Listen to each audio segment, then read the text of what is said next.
There's substantial scientific evidence supporting a significant association between obesity and ADHD. But new data analysis found that links varied in different environments. The study by New York University's Tandon School of Engineering was published last week in Science Daily. It found the link between obesity and ADHD was lower in bigger cities as opposed to smaller ones. Joining us for insight on this is Dr. Mina Merhome, a medical doctor and assistant professor of psychiatry at Columbia University. Good to have you with us this morning, Dr. Merhome. This study examined the factors that may have contributed to the findings. Could you outline those factors? Good to be with you, Stefania. Thank you for having me. Absolutely. So, as we always say, sometimes we are somewhat a product of our environment. This study was looked at just that. It didn't just look at what's going on internally, but what's going on externally. Things like how walkable a neighborhood is, how much access there is to public parks, access there is for early intervention.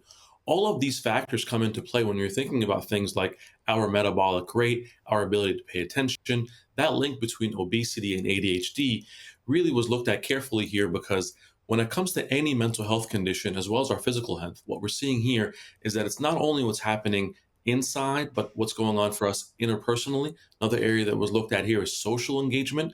So when you're looking at things that impact how connected you are socially, how much movement you're getting, those are all factors that were looked at carefully in the study. Yeah, fascinating for how to optimize all of these things as well for people with these conditions, but also just for humankind. And I do want to get to that shortly. But briefly, how did these scientists come to their conclusions? Yeah, this was great. So they looked at large data sets to create what's called an urbanicity score.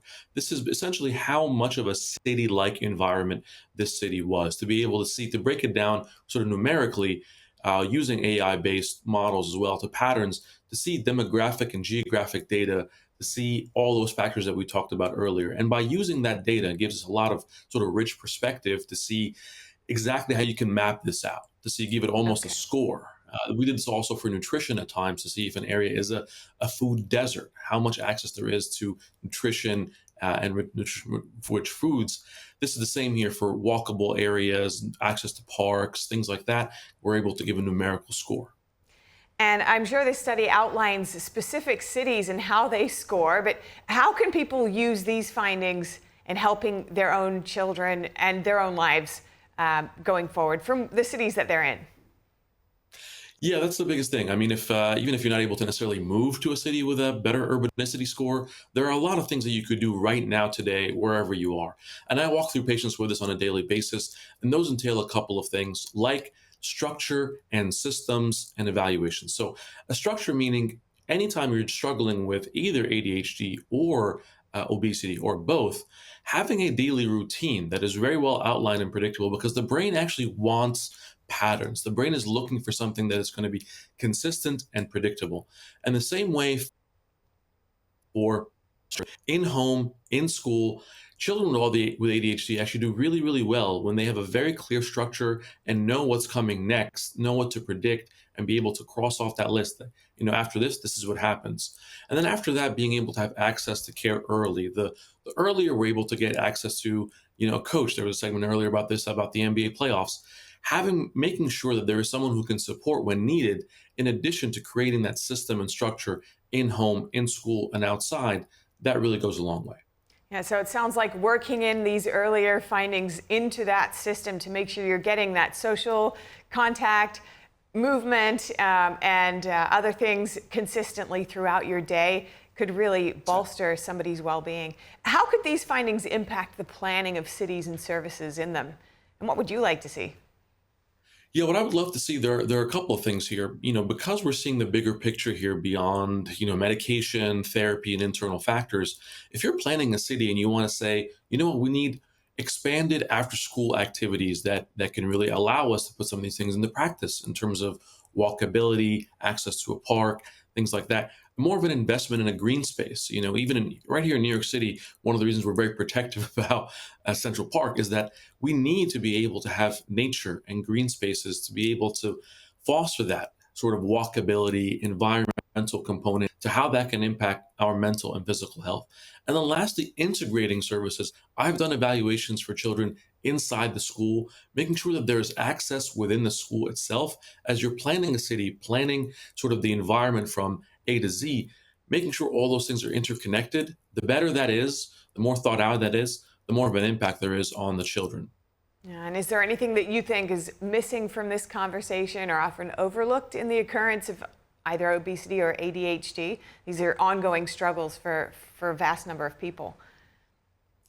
They really are. I think that the overarching picture that's sometimes missing is the stigma around this, because both for ADHD as well as obesity, and the narrative around obesity has changed with GLP-1s, but there's still a concept with both of these around the fact that this is somewhat of a laziness or something that you're not motivated enough, you're not driven enough. So when you're looking at that, as well as the other elements that sometimes are missing as well, which is the impact of sleep on both of these conditions, the impact of healthy nutrition around both of these conditions as well. Shifting again the narrative from just internal drive and motivation that you're not doing enough, you're not doing what you need to how are these environmental factors and how are these factors that are social in nature impacting what comes out for you personally. And I think for us, as we reshift the conversation around stigma, that's a big element that can really change the narrative for a lot of this. Yeah, really positive message there that a lot can be changed, and that can really change a life, the trajectory of a person's life. So, what will you be watching for next in this area? Next, what I'm really excited about, I was just at the National Conference for Psychiatry, the largest one in the world. And what was really a buzz is sort of the integration of technology and sort of remote care around all of this, especially things like wearable tech, as we're integrating AI and being able to have a lot of rich data with tracking our sleep, tracking our movement, tracking our heart rate. All of these things come into play also with how we track our structure and systems, and how much exposure we're getting to the sun, how much exposure we're getting to green spaces, how much social engagement we're getting. So the more we can get that data, that's not just me reporting it or a patient just telling me, oh, this is how it was past week. I'm really watching for that, because I think that's going to change the way we talk about this as well. It's going to give us more precise and more accurate long-term data. So I'm excited for that as well. Yeah. Insight, knowledge is power, taking control of your life and tweaking and optimizing. It sounds like a great outlook. Thank you so much for your insight today, Dr. Mina Merhome. Thank you for having me. Have a great day.